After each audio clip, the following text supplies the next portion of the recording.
Hey, welcome back to the Real Estate Excellence Podcast with your host, Tracy Hayes. Best of the best. This agent is slowly carving herself into the Coldwell Banker history books, being in the top 10% producer in 2021. Yes. She is forming a very motivated and successful real estate team by adding her fourth agent here earlier this year in 2022. Listen closely, my guest today, as we dig into her story and learn more about how she has become successful in such a short period of time. So let's welcome the fire of the Feria Team. Feria Team. Yep. Its leader, Jordan Feria. Yes. Okay, Hi. got that. I have to say it 10 times. It's okay. Everybody needs a little bit of practice on that one. But thank you so much for having me today. I appreciate it. Thank you for coming over. When I met you in back in December at the Real Producer Show, and Daniel had met you before, and I know you worked a lot with George, and I met, obviously your team came there too as well, so got to exchange a little bit, and then obviously I started following you guys and what you've been doing, and like we were talking before the show, you were carrying a lot of glass there at the Coldwell Banker Award ceremony. Was it last month or? It was last month. Yep. Excellent. So we mentioned the top 10%. What were you had some individual awards there too? We did, yes. So Coldwell Banker is really awesome about recognizing all of us, and it's probably one of the coolest things about being at Coldwell Banker is the recognition, because I mean, what realtor doesn't like that? We work really hard, and we put a lot of time and effort into it. So the recognition does go a long ways for us. But so we got top producers in a couple different categories. Being on a team, we kind of categorize those differently at the brokerage there. So then we got small teams, top producer, top listers. And then actually top 5% in the company, so that's pretty awesome. A top 5, so I was off 5%. I thought I saw one of your. I one zoomed of them in. is top. There was a top 10. We also got recognized for 5%. Yeah. Awesome. And that's national. Is that? It is. Yeah. Not just Vanguard, but Coldwell Banker National. How yes. does it? Because the franchisee broke. So Coldwell Banker National top 5%. That's pretty stout right there. Neat. Yeah. Sure. As I like to start off every show and get a little bit to know about you, Jordan, I mean, where are you from? Where'd you grow up? So I'm actually, I call it an Orange Parkian, because I'm not just a Floridian. I am a Orange Parkian. I grew up in Orange Park, Florida, which seems so small when you look at it. So I was born and raised in there, and that's kind of how, when people ask me, why do you do so well in real estate? Well, I grew up here. I know a lot of people. Right. I went to Orange Park Elementary. I went to Orange Park, junior high, high school, etc. Right. But, just a little bit about me. I have an identical twin sister. I don't know if you knew that. No. I'm trying to think. I did go through some of your pictures, and I think I did. You have one or two pictures in there? Did you have one or two pictures on your Facebook? I definitely have quite a few pictures. Oh, maybe I just thought it was you. Maybe. Yeah, maybe. But I always share that because we actually grew up where people would mistake us. So it's kind of funny where, people, even though they think they know me, they actually know my twin sister, Jessica. She lives in Orange Park area too? She does, yes. Oh, okay. And she's a nurse. So it's kind of funny. Well, I'll even go to a listing appointment. This happened recently. I went to a listing appointment. They were like, I think you delivered our baby. And I'm like, no, it was not crazy. me. Actually, it was my twin sister. So. Wow, yeah. That is funny. Yeah. That is funny. So I have a twin sister. She's definitely my best friend. I have 3 boys. Yes. I have Lucas, Logan, and Lincoln, age 7, 5, and 2.5, which is a wild ride, I'll tell you. But I went to college here at UNF, and What was your major? Actually, so originally I went there for exercise science. I switched it over to community health, graduated with community health, just because I just wanted to be kind of done with it. I realized that I was wanting to go in a different direction, and so I went with real estate. I actually graduated, got my degree, didn't end up using my degree, but that sometimes happens, and so now I've been in real estate for. Because you mentioned in some of your places where there is some sort of little bio about you. Yeah. You are a fitness enthusiast. Yes. Yes. Yeah. So I was an education major. So I do stand up and teach real estate classes at the board. So that's where I like to say that's where I took my education degree. Yeah. From that standpoint. But when you're reading the personal development and everything, being physically fit is part of the game too. It absolutely is. The not only the mental strength, but obviously, you're presenting yourself out there every day, and looking good is part of that thing that people want to be around. It's all about. It is about presentation. I'm not going to lie about that. Yeah, it absolutely is. And your health is a huge part of your life. So we're not cats. We don't get 9 lives. We get this one opportunity. As far as we know. Right. So, I fitness has been a huge thing for me, not just for like physical wise, but also for my emotions. I struggled with depression, and I shared a lot of that with my story. I watched that video. And I think that's a big part of my story is because I'm kind of vocal about that. But so with that, my release is actually working out. So I've done CrossFit for 10 plus years now.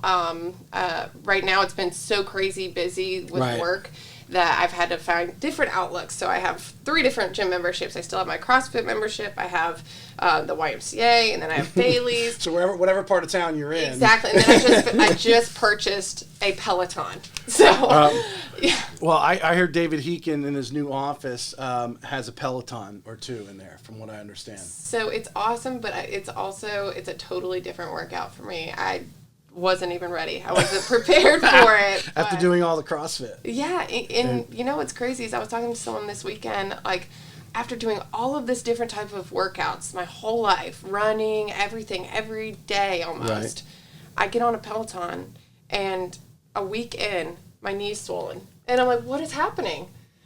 You turn 30 and now my knee, like, what is happening? Am I getting old? Yeah, but my knee was actually swollen, so I guess it's because I'm using different muscles and everything. It seems to have gone down now, but I'm like, what is happening? That's possible. Yeah. It's crazy. We're using something different there. So, initially, fitness was your thing. I mean, did you see yourself like as a fitness instructor? I mean, what was your initial vision as you were going through college? Yes, so I coached CrossFit for a little while, and then I had 2 different gyms, and then I hung that up when I had children, and I just wanted to be a part of CrossFit is such a huge community, right? So I just wanted to go back to it and just kind of enjoy the workout and stop having to coach. So Blackfin CrossFit has been my home CrossFit for years, and I absolutely love it. They're actually a huge part of my business. Comes out of the gym. Comes out of Blackfin CrossFit. Yeah, awesome. Absolutely. That's awesome.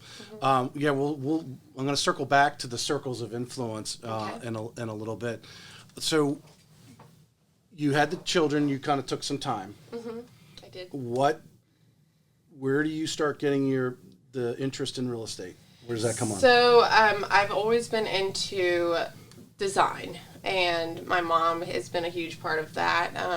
I feel like every part of my childhood she was redecorating each room in each season of our lives. So, and it wasn't just a little like, let's change this furniture, let's change the drapes or whatever. It was like, let's redo the entire room. So that's always been instilled in my mind, and I actually, I love it. So I wanted to do something that I could incorporate, being around, houses. And I still remember as a little kid playing Barbies, and instead of playing with the actual Barbies, I built little houses for them and designed the little inside of it. So it's kind of funny. Right. But to kind of like go full circle with it, I had a really good friend, Josh Danley, who is still in real estate. He has his own team, and he said, I'd love to have you aboard. I think you do awesome with it. You have a decent personality, so and you love, the idea of, real estate. So I really didn't know much of what I was getting into. I just knew that I was going to take this class. I was going to figure it out, and he was going to kind of guide me. So Josh Danley put me on his team, and I was on a team for about 6 months, and I mean, I thank God for him every day because he did a great job teaching me what I needed to know. And he kind of helped me find myself. And I wanted to explore just being a agent by myself for a little while. So I did. I got off his team. And now, was a different brokerage than nope, Caldwell? This was Same, all still at under Caldwell. Oldwell. Okay. Yep, started at Caldwell, and I haven't left. So, okay. And so I stayed there as a single agent, kind of by myself there for a little while until Lindsey entered my life. Lindsey and I have kind of known each other for. We knew each other in high school, but we didn't really hang out too much. Right. So she contacted But she's me. another Orange Parkian. Oh, yeah, she's definitely an Orange Parkian as well. So we, of course, had the same sphere of influence and same kind of friends in the area. So she contacted me. She said, "Hey, can you help me with real estate?" And I said, "Yeah, absolutely." You know, everybody needs someone to help them in real estate. Right. If you don't have a friend that's going to help you in real estate, I don't know. It's going to be hard to Well, they're figure trying to out. discover everyone, and then there's a little bit of trust, right? She Absolutely. trusted you to give your, whatever information you had to help her Absolutely open some doors. Yeah, so I started out just taking her and just said, "Hey, why don't you just kind of ride around with me?" And really having a team wasn't even on the radar. It was just kind of like, I thought about it every once in a while, but I hadn't been in real estate very long, so I wasn't really ready for it. And were you still a little bit of a confidence? Yeah, you think so at that point? I was doing a ton of real estate at the time. I was almost drowning a little bit. Right. And Eden Jordan, actually, so I call her my real estate mom. She kept on saying, "Jordan, you need help, you need help, you need help." I had just had my third child. Right. And so I had this brand new, little baby when Lindsey came to me. And I was taking him to listing appointments and everything. And so Eden was like, "You really need to think about having a team." Right. And I was like, "Gosh, I really don't know about this." So Lindsey kind of pushed the issue a little bit more, and I brought the idea to Kim Knapp, and Kim was like, "Do it, go for it." So I took a leap of faith. So Lindsey got with you, and that was your first teammate. Yep, Lindsey became the first member of the Feria Team. Okay. Let me get back in here on some of the questions I actually wrote down, because that's often happens in my conversations as we start going off. Not that we're off on a tangent, we're off on some good stuff, and that's why we don't want to interrupt. So let's just take a step back and the first 6 months. I mean, how long did it take you before you sold your first home? So my first home actually was my own home, which is kind of cool. I love saying that. It was 2.5 months into real estate before I closed my first deal, which is pretty awesome. But like I said, it was my own home. So it was a learning experience. I still remember going to my first inspection and learning so much. I was so overwhelmed when I first saw that inspection report. I'm like, holy cow, look at all the red. But now it's, many transactions later, it's come a long ways for sure. Right. So, I mean, what are some of the Josh was, I can't believe he had all the answers, but what are some of the things he definitely helped you with? But what are some of the things maybe you look back right now, go, well, geez, I wish Josh knew to tell me that, or maybe you tell some of the some of your new peeps that you've brought on, you do a little differently than say Josh did. So I do a couple things differently. The biggest thing that I loved that Josh did with us was he really taught me how to market myself. And going into something very brand new, it's extremely hard to say, hey world, right, I'm in real estate now. Right. Use me as your realtor when there's thousands out there, right? So Josh was amazing at being able to say, hey, I want you to not tell people you're doing real estate. I'd rather show them you're doing real estate. So instead of telling everybody, hey, I'm doing real estate, I'm showing them. I'm going to an open house. I'm talking about the open house. I'm talking about the listing that our team has. And he showed me hey, it's okay that you share my listing because it's it's the team. So I thought that was incredible of him and so awesome that he was willing to help me do that. Right. So by showing the world that I was doing real estate, and even though I wasn't even busy at the time, I hadn't even sold anything yet, but I was getting messages, gosh, you're so busy, you're doing amazing, I'm so excited for you. And I'm like, it's gonna happen. It's gonna happen. I'm speaking it into existence. Right.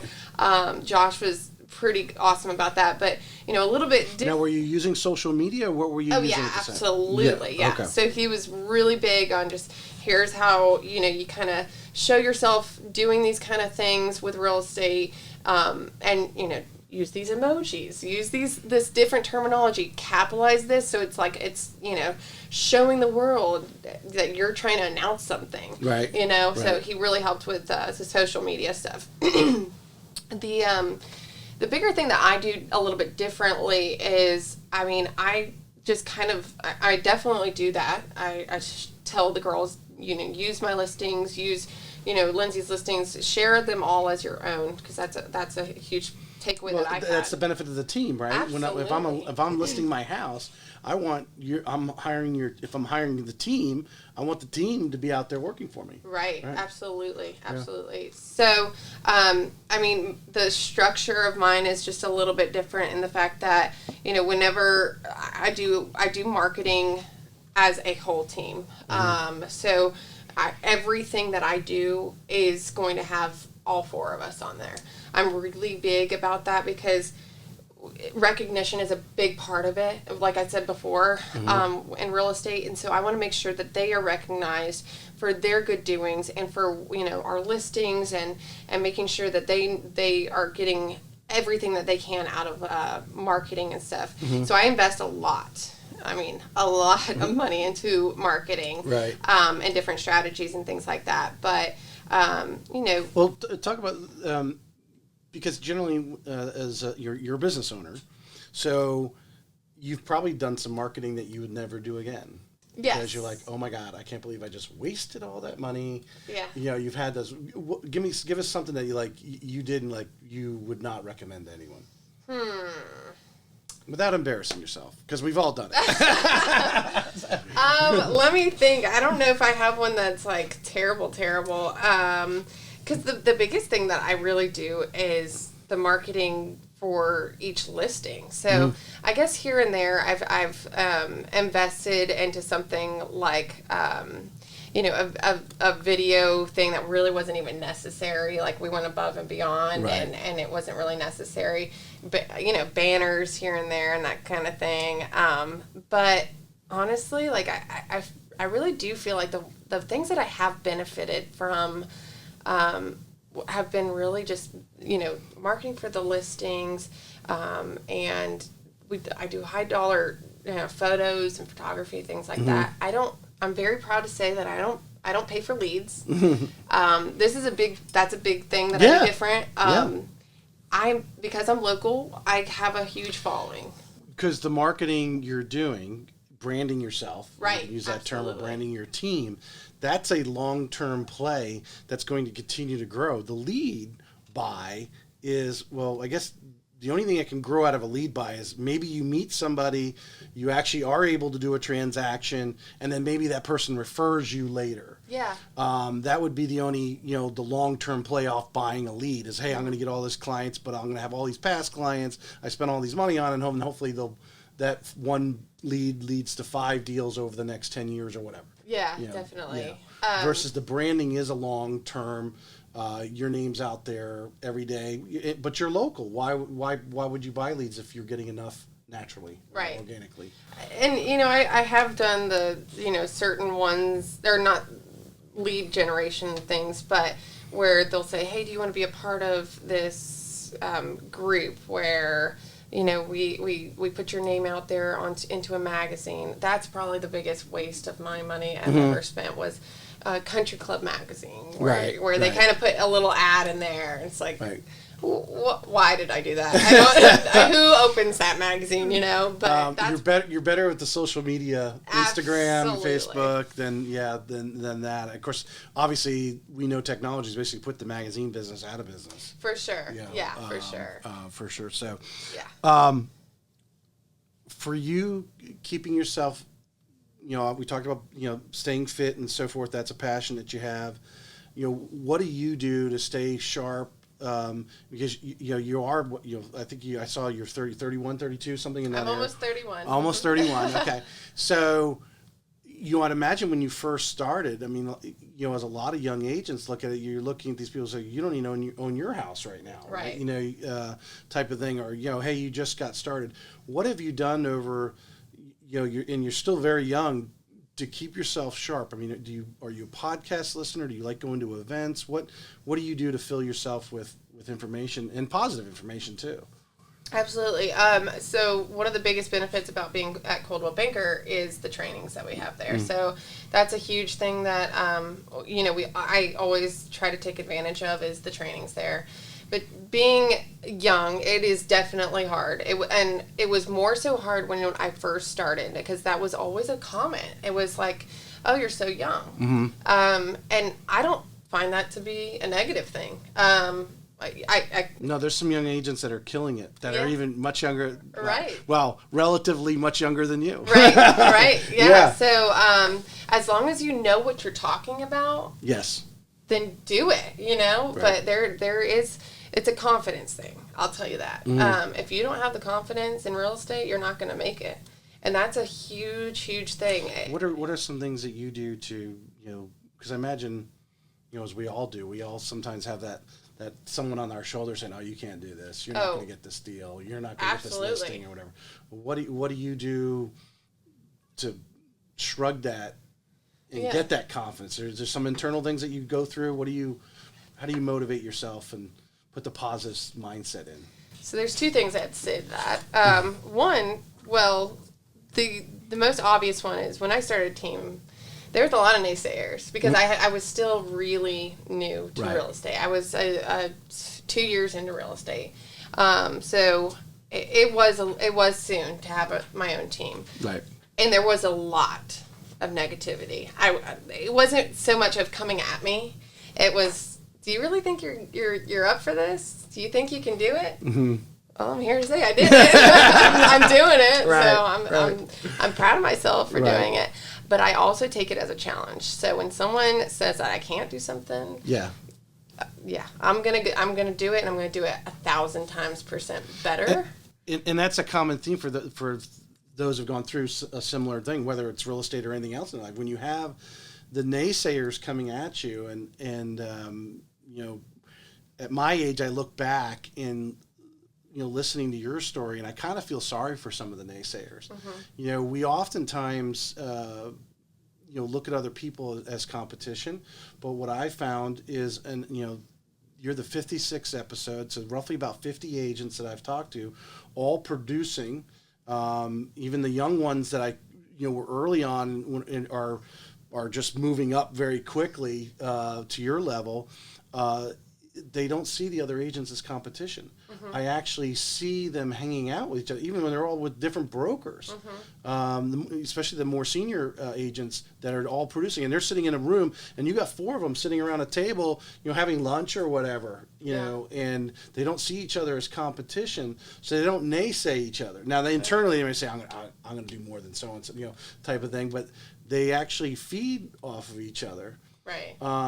Where, to me, the naysayers, the only thing I could think they're doing it for, I don't want to use the term is jealousy to me. Well, I have this saying that, I feel you're spot on where you say you feel sorry for someone that's the naysayer, because honestly, the ones that are saying the negativity, that are negative, you got to think about what they're going through. Why are they feeling that way, that they're trying to put someone else down? And that's really like, every time I've heard somebody say something negative about someone else, I'm like, they must be really hurting inside. There's something that we don't know about, that they're really hurting, because there's no way that they are just that insecure and jealous of that situation. There's something more going on. Yeah. So we all have a level of insecurity at different things. It's how we all handle it differently. And I think if I could stand in front of a room, matter of fact, one of the things I told my new goal now, for the podcast. Someone asked me what my goal was for the podcast the other day. I didn't know them very well, and he's probably listening right now, so I'm going to answer your answer. I've changed the subject because what I've found is interviewing top producers like yourself, there's some common themes in there. Don't see the other agents as competition. Right. Like you got to hate them. Like unfortunately, loan officers do it all the time, and something I'm working on right now that we need to change that thing as the agents have, or top producing agents are. But to gather this information, and if I was standing in front or wrote a book, that's because I'm all this information. You guys are all saying very similar things, right? With different stories but similar themes, right? And that's what I'm finding very interesting about the podcast. So to be able to stand in front of those agents and to understand. We have an unlimited income potential for both of us. The only thing that's holding us back is time and ourselves. Right. That other person is not holding you back unless they're physically restraining you. Right. Your mental capacity, as you mentioned, education, and because that's a common theme. Educate, especially as a young realtor. Grab everything you can. You have all the time in the world, all day long. Educate, and become a master, which gives you confidence. We talked about that. So these are all common things I'm here. But I would get out in front of them and say, stop hating on others. Some are going to go faster than you. Okay. Yeah, absolutely. But some a lot are going to fade off into the sunset. Unfortunately, that's just part of the business. Right. But you need to stick in there, be a cheerleader. Learn from the others, and you will catch a coattail. You'll catch a wind and go. 100%. Actually, Kendra Peck, she's also a realtor at my office. We have gotten this bond. We still do. We call each other, and we're like, "Hey, I'm kind of feeling slow right now. How are you feeling?" Well, you know this is going to happen. You know that next week you're going to have all these listing appointments, and we pump each other up. Yes. And every time, it's just that little boost of confidence that you need. And I'm so grateful for her because she's been my huge cheerleader, and we cheer each other on. We go back and forth on it. We love it, but we also have a little bit of competition too because we started at the same time. So it was kind of like we love that. But I bet you have this same thing. But my biggest naysayer has been about taxes. I have always had so many people say, "Well, you're going to make all this money, but wait till you pay your taxes. And don't forget to save your money for your taxes." I'm like, oh my God. Well, luckily I'm W-2, so the company is taking it out for me. But my wife's an agent with Florida Homes, and that's one of the things you learn early, though. Yeah. If you if you don't, you can definitely mess yourself up. I learned very quickly. Thankfully, I had the right people telling me what to do. Kendra actually was one of those ones that did that for me, that called me and said, "Hey, you need to be saving this amount."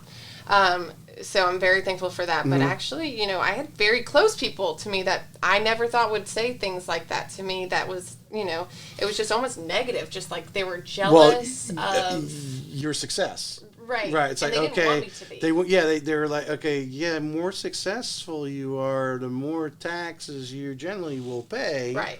But you know what? I'm actually getting with some tax experts now because that way I can divert that problem before I get there. I know what I need to put away. I know I can protect myself over here, invest in that, do this, and I was funny. I was listening to a podcast in the last couple of days where they're just talking about, well, what if you get too busy? Well, geez, that's a really good problem to have. Right. And our jobs, everyone's jobs, is designed around solving problems. Yeah. Your value is based on the problems you can solve. And, I'll figure out the tax thing. Yeah. I think you probably have found out as you accelerated fairly quickly, all of a sudden you see this big check come in. But you're mature enough now, you're looking at that check and you understand. Portion it out, because that's not even, that whole thing is not yours. Like, I got a tax savings account, regular savings account, marketing account, regular, and then I can spend this much, you know what I mean? Right. Like, that's just how the cookie crumbles. It's no difference if you were selling widgets and someone bought 10,000 widgets and they sent you a $20,000 check for it. You get that check. Well, you got to go back and pay for the widgets parts of the widgets that you put together. it's a business, and the business acumen is some are better at it than others.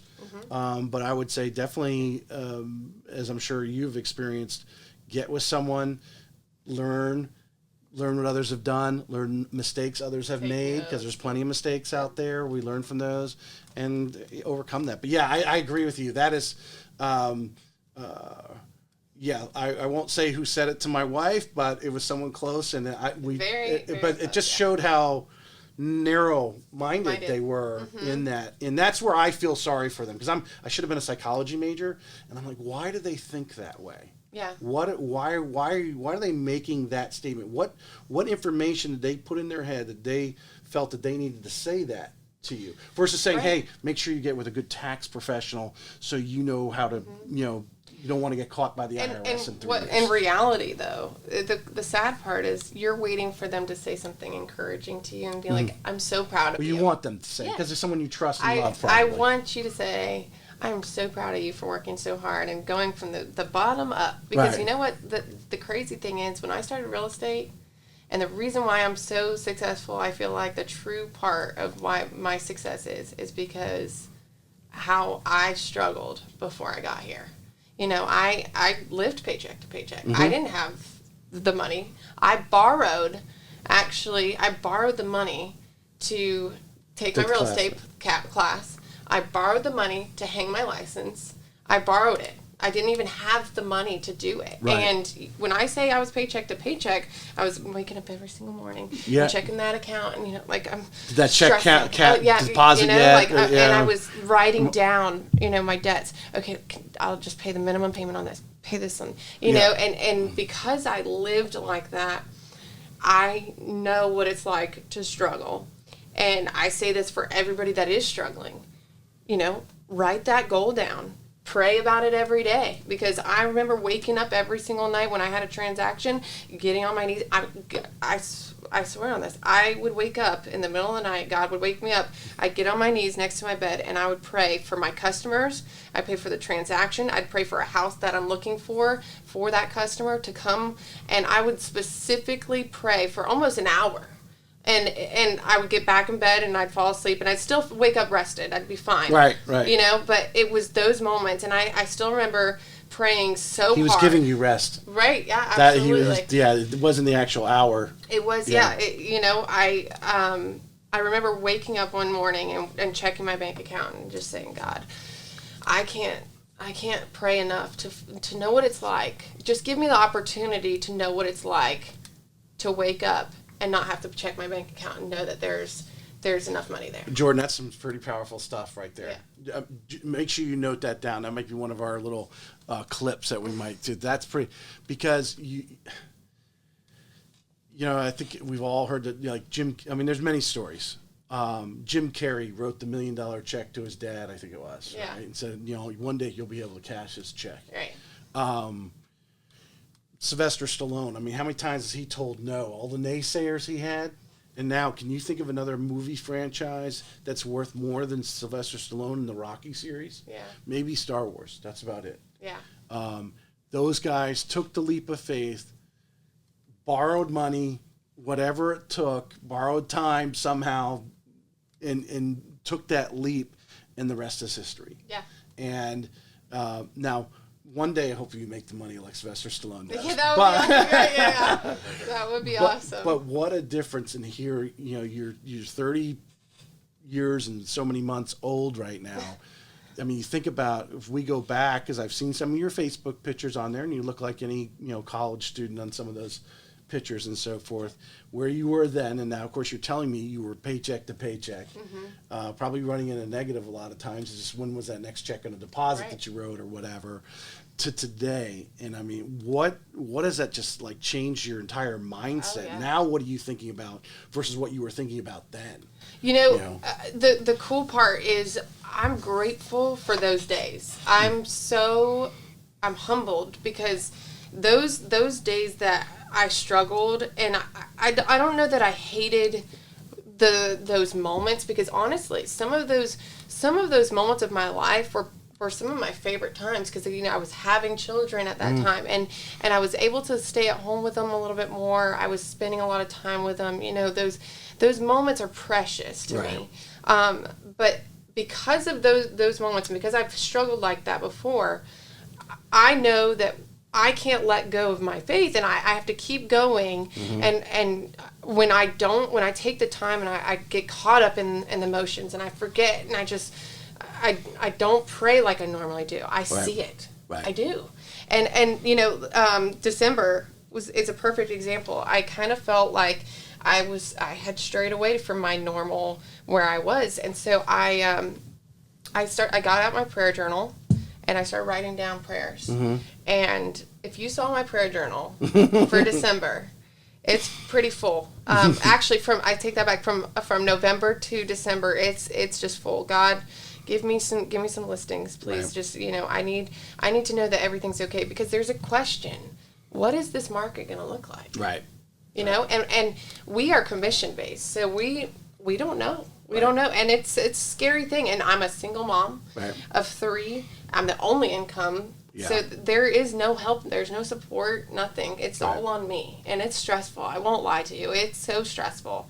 But I'm blessed, and I know that, the more I just continue just going forward, and I pray about it, and I keep, staying humble and not being crazy and, blasting to the world and making this huge amount of money. Sharing, if somebody needs money, I'm the first one to say, hey, here it is. Because I've been there, and I want to be the one that is able to do it. How do you have the 3 boys? They're on your Facebook quite a bit, obviously. And, when you had them initially, like you said, you didn't have any money. But there was the level of stress is roughly the same. Absolutely. Would you agree? Now it's like, hey, I'm providing them this lifestyle. If I want to go to Disney World, I can. I don't have to think about it. We're on the road. Where back then it's like, oh my God, I got to go to Disney World. What do I need to do? I got to get a second job. Right. Type thing. So, but how does it make you feel? I often talk about, because I've interviewed, there's a lot of single moms, unfortunately, but out there, successful ones, though, thank goodness, like yourself, is what's so great about it, and how they impact their daughters, but for their sons to come in, because they, you're not only mom, you're the breadwinner, you're taking on all this stress, but when mom's success comes in, I can imagine you are aglow when you come in the house, and those boys are just magnitude. They're definitely, the older they get, definitely the more grateful they become. My oldest, he reads me like a book. I'm actually pretty easy to read in general for most people, but he knows if I've had a stressful day, he comes over and he'll rub my back and say, "Is there anything I can do for you?" And I just want to tell you thank you. I just want to tell you thank you for everything you're doing for me, because we do sports. We just got done with 3 sports all at once. I never want to do that again. What was I thinking? But yeah, we were doing flag football, basketball, and baseball all at the same time. So, that's every night of the week. It is. Talk about no life. Probably twice on Sunday. Yes. So they're becoming men, and it's really cool to watch. Even at their young age, it's like they're gonna know that I was there, and I supported them, and no matter what kind of struggles we've gone through and what our life has looked like in the last year, going through this divorce that I had, it's been traumatic, but then they've also been able to cope so well and come together, and I'm so proud of them for that. Yeah. Yeah, well, that's you. I mean, they're reading it off of you. Yeah. There's no doubt. I mean, I think there's no doubt our kids are watching more than we think, we realize they're watching. Yeah.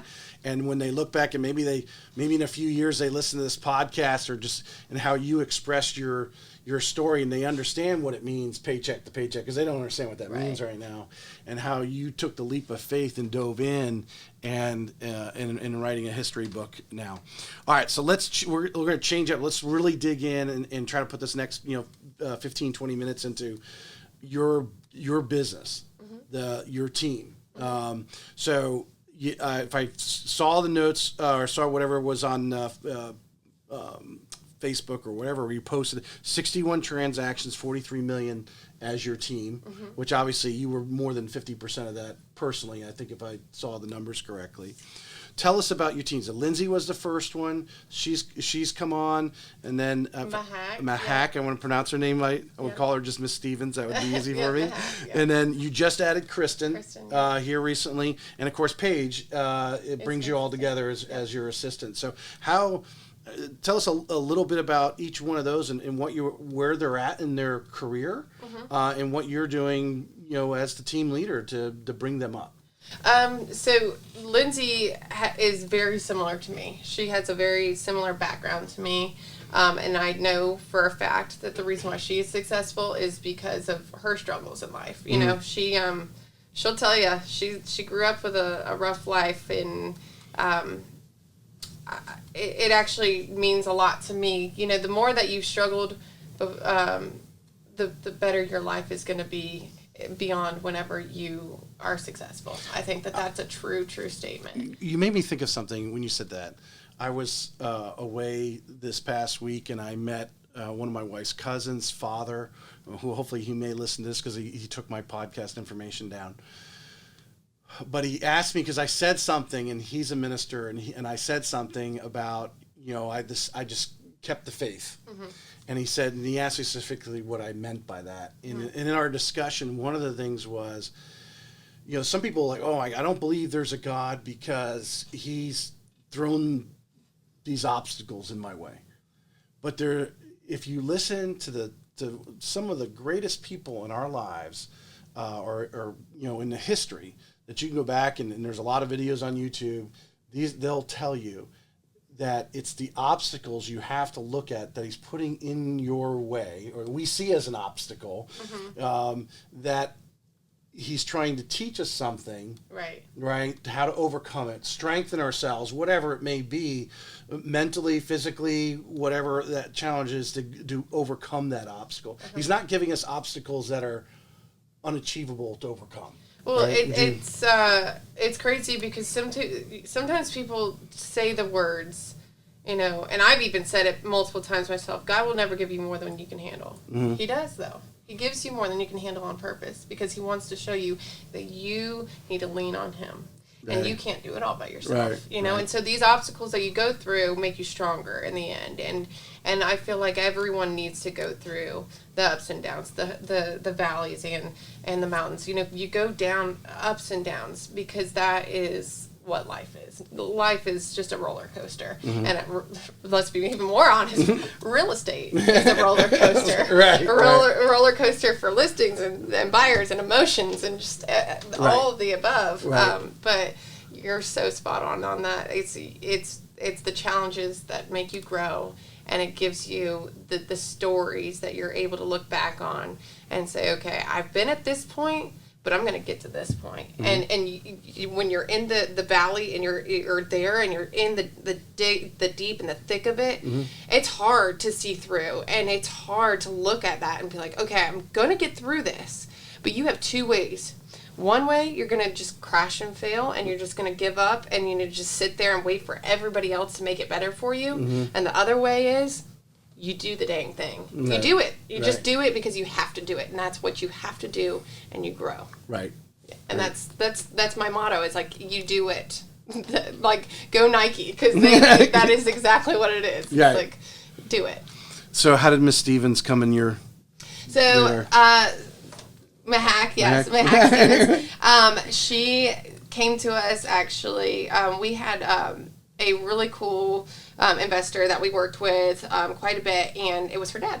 So we did a lot of flips with him, and he said, hey, my daughter's getting her real estate license, and we're like, oh, okay, cool, like, awesome. I better bring her on because I'm going to lose the business. So we thought it was just going to be like, hey, my daughter's getting her real estate license, I'm going to give all my real estate to her, etc., whatever. So, go her. But she actually was like, hey, well, I'd love to be on y'all's team. And honestly, at the time, I really wasn't looking to add anyone on the team. But she came in and she interviewed with me, and she interviewed extremely well.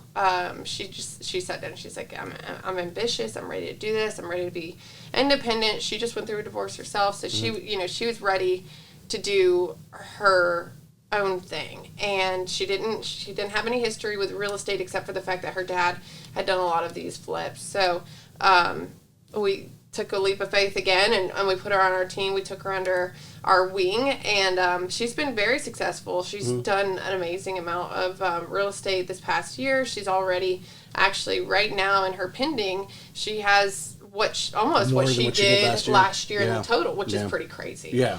So I'm super proud of her. What were some of the things in that, someone walked into your office and said, I'd like to talk to you about the team, and you interviewed them. What are some of the things that you are looking for, or maybe that she said that you picked up on her and said, yeah, maybe she does have the drive, or he? So, and I know I keep saying this, if they haven't struggled, then I really don't want them on my team. Is that crazy to say? Well, I wouldn't make that the fine thing, but that you look for their struggles and how they overcame. I would reword that just slightly. Be politically correct. If they haven't gone through the grind, I don't know that they're... Because some people do it gracefully. They don't even realize. They just... Well, yeah, absolutely. And it doesn't matter what that looks like. Right. I just want to know that they're willing to, go through the ups and downs, and they know it's not going to be peachy perfect all the time. Well, there's no doubt in our business, in 16 and a half years I've been in it, there's a feast and famine. Yeah. And certainly 2007, 2008, my God, there's many times I look to leave this industry, or there comes a point of burnout, and you need something to refresh you. And luckily, he has thrown open that other door or something where I might have been on the brink of leaving the industry and said, no. You need to take this turn over here, and I took it. But it's more so that I just don't want someone to be so selfish and not, ready to work. Right. Because as soon as the wind blows a different direction, they're out the door. I'm not going to give you everything. Mm-hmm. I'll pay for marketing. I'll support you, and I'm going to show you how to get your own leads. I'm going to show you the way to do real estate, and I'm going to guide you. I'm going to show you how to work through these contracts, get them to closing, etc. But will I give you every single lead? Absolutely not. Will I tell you every single thing down to, quite obvious things? Everything that you have. You're going to give them everything that you have. Right. And so I want them to know that they're gonna work and show up. That's a big thing for me. just gotta show up. Yes. Yeah. Well, since you brought that up, do you find it important? Do you guys, typically, unless someone's got a listing appointment or something like that, come in and group in 9, 10 o'clock in the morning, or what do you guys do? That's a good get some question. Energy from each other. So we have a team office at our Coldwell Banker office in Fleming Island, and we do like to go in there quite often. Usually around 9:30, and we liked that environment of being around each other. So we have our home offices, we have our laptops, and then we have our desktops in there. We do that specifically so we can feed off each other's energy. Yeah. We do monthly meetings. So our monthly. So if you're interviewing somebody, that's important that they're going to bring something to the table. Right. Absolutely. In that atmosphere. And we're not in there every day. So don't get me wrong on that. We're not there every single day, but we are in there quite a bit during the week, just so that I can know, if they need something from me, or if I need something from them, that we can kind of collaborate, or we know what's going on. And we do keep a board on the wall that says, what our goals are and where we are at, so we can kind of color those in as it goes, which is... Got to have some accountability. Right, absolutely, for sure. Yeah. Kristin, you just brought her on. Yes, she's awesome. So my oldest is really good friends with her son, and so they played baseball together. Her husband, Kristin's husband, is the coach for my oldest. Okay. Which is really neat. But she's been in real estate for about 2 years, but her main background is nursing. So she's been nursing at Orange Park in aftercare for labor and delivery for, I think she said 12 years. so she actually knows my twin sister, which is kind of cool, full circle there. Yeah. But so when she was kind of part-time with real estate before for the last 2 years, and she said, I really want to get into it and just be full-time. And I'm done with nursing. I just want to go full-time with real estate, and I told her about Coldwell Banker. At first, I was just thinking, she can just join the company. And then in December, I said, you know what? I really think that our personalities are we would mesh very well. And she's gorgeous. So let's give this a whirl. Let's try this. Well, since you brought the gorgeous thing up, is that a requirement to be on your team? I notice all of your ladies. Do you have a picture of the team there? Everybody asks that. Put the picture of the team. Yeah. It's, Everybody asks that. No. That's very nice of you to say, but no, that is not a requirement at all. Because of time, I want to crunch down. These are some things I want you to just give us a statement or even a story or whatever. But these are some of the common things and some of the things that we've kind of talked about, and what you feel the level of importance it is in anyone getting into real estate, and whether they're in their first year or 10th year or 20th year. Mm-hmm. Consistency. Mm-hmm. You mentioned showing up. Absolutely. That is just showing up every day is probably the biggest and most important thing you could possibly do in real estate. Because of those roller coasters that you're going to go through, you do need to just continue to show up. Do the little things, if it means reaching out to a friend, writing a letter to a friend, sending a birthday card, etc. Mm-hmm.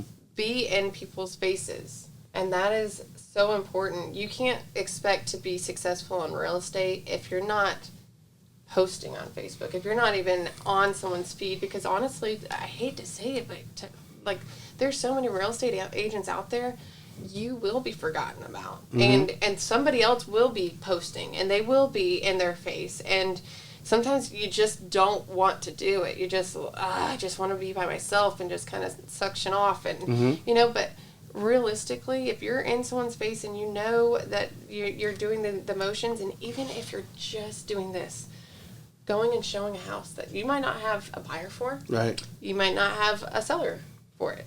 You just go and you show that house, go to a model home, whatever, take a video of it, show it to the world, because somebody might be interested in it, or at least you're going through the motions, and that's so important. But doing it consistently. And you don't think because you shot, I did 2 weeks of videos, I shot 3-4 videos, and then I'm waiting for that phone to ring. It's not gonna. Yeah. You have to keep pounding. Now, some people may get a call, but you got to keep doing it 52 weeks of the year. Absolutely. Consistently, because that is one of the things we're talking about. You took the leap of faith, and I was talking about Rocky and so forth. It was the consistency of showing up every day, doing whatever. And I tell people, and that's what the 10X book is. That's what I got out of his 10X book, is if you're door knocking, 10X it. If you want to do short little videos, 10X it. If you want to do TikTok dances, 10X it. So they know you're out showing a house, do a TikTok dance in everybody's kitchen. I don't know, whatever your thing is, but do it consistently so people don't forget what you're doing. So when someone says, I need a real estate agent, boom, you're the first person that comes to mind. Well, that's it's always been my thing in life. I've had many people that have said, with direct sales or something, they'll reach out to me, hey, would you be willing to sell this maybe on the side? I don't do things on the side because I'm an all-in kind of person. Right. And you have to be all in on real estate.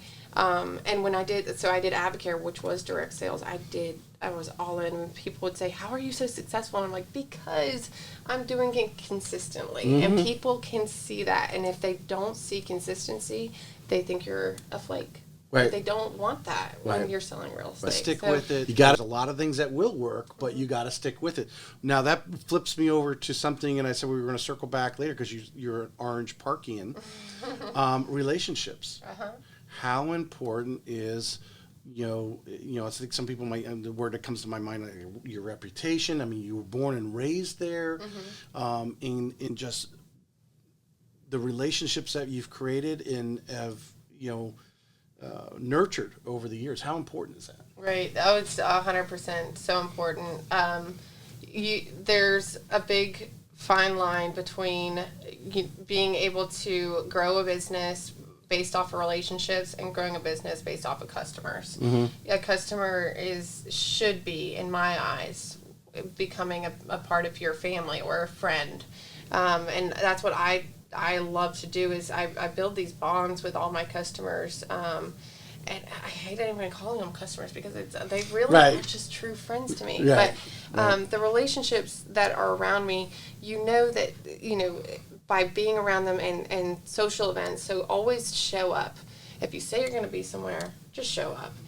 You going to Real Producers next week? I am going to Real Producers next week. So you better show up. Spring event. All right. So you show up to these events and you socialize. You go to the birthday party. You go to the baby shower. You do the thing. And then you'll start seeing it grow. And I think you probably top that off is be genuine about it. Oh, 100%. Don't be like, oh, I showed up there. Here's a couple Facebook selfies and you're out the door. No. Spend a few minutes, shake some hands, say hi to people. You know, when someone's dog dies, reach out to them. When someone passes away, be genuine. Send them some flowers. They're going through a hard time. Right. Right. I have found some agents. You talk about like just spending $40, $50 to send them because their a customer's wife passed away or husband passed away or something. Maybe you did business with them 3 years ago, but you got to realize what the income potential is unlimited. We make good money in this business. You're doing well.